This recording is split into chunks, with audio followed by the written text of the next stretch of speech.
A utilização de armas químicas foi banida em vários tratados internacionais nos últimos séculos. Mesmo assim, o uso foi recorrente na história recente por vários países e continua acontecendo. Eu sou o Rafael e vou falar sobre isso no Drops de hoje.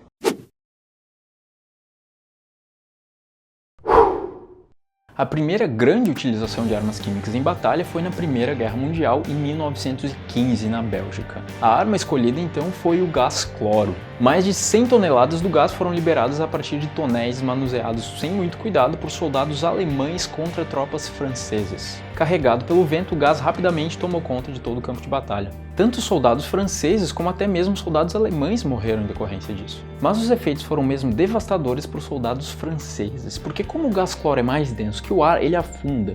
Então rapidamente as trincheiras onde os soldados se abrigavam inundaram com o gás. Muitas pessoas e todos os animais daquela região acabaram morrendo. O episódio deu abertura a uma série de ataques químicos realizados por vários países ao longo de toda a guerra, em que foram utilizados tanto o gás cloro como o gás mostarda. No final da guerra, cerca de 1 milhão de soldados foram feridos e cerca de 100 mil morreram como vítimas desses gases. Tanto os ferimentos como a morte causada por essas armas são muito cruéis. O gás mostarda gera bolhas na pele e nos pulmões. Como a reação demora horas para acontecer, a pessoa nem sabe que está exposta, o que aumenta o risco de uma grande contaminação.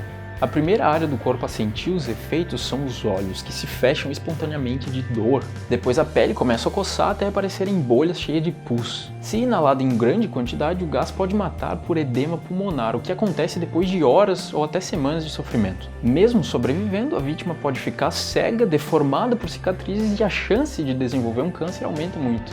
Uma enfermeira britânica que atendeu soldados durante a Primeira Guerra disse que mesmo os ferimentos mais graves não faziam os soldados reclamarem. Mas os ferimentos causados pelo gás mostarda eram tão insuportáveis que os soldados choravam.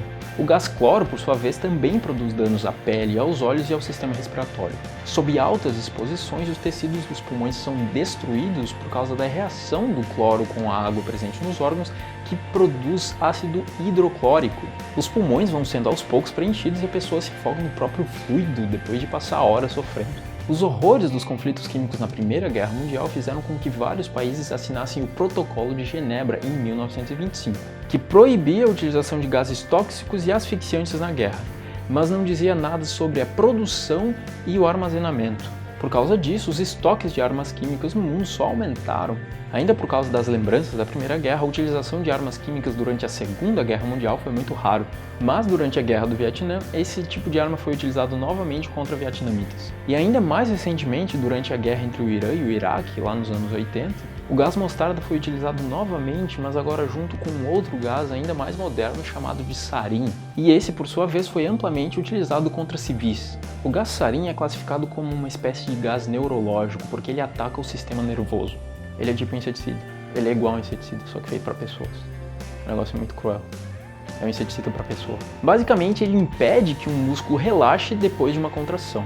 Então, como o diafragma é um músculo, a pessoa acaba morrendo asfixiada, ou também ela pode morrer de ataque cardíaco. Mais uma vez, os horrores desse tipo de ataque levaram a um novo acordo internacional, a Convenção sobre Armas Químicas de 1993, que dessa vez proibia tanto a utilização quanto a produção e o armazenamento desse tipo de arma.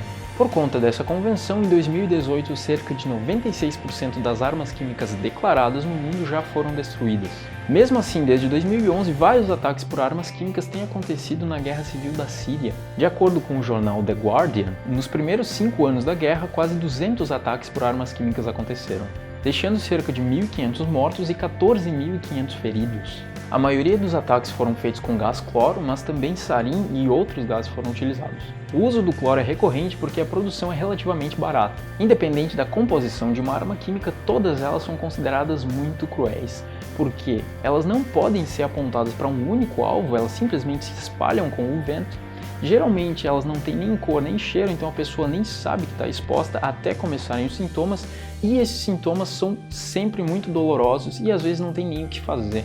Então, pessoal, para terminar, eu queria deixar aqui uma passagem de um dos livros escrito por um dos maiores cientistas que já viveram, que foi o Richard Feynman, em que ele fala que para cada homem é dada a chave dos portões do paraíso, mas essa mesma chave também abre os portões do inferno.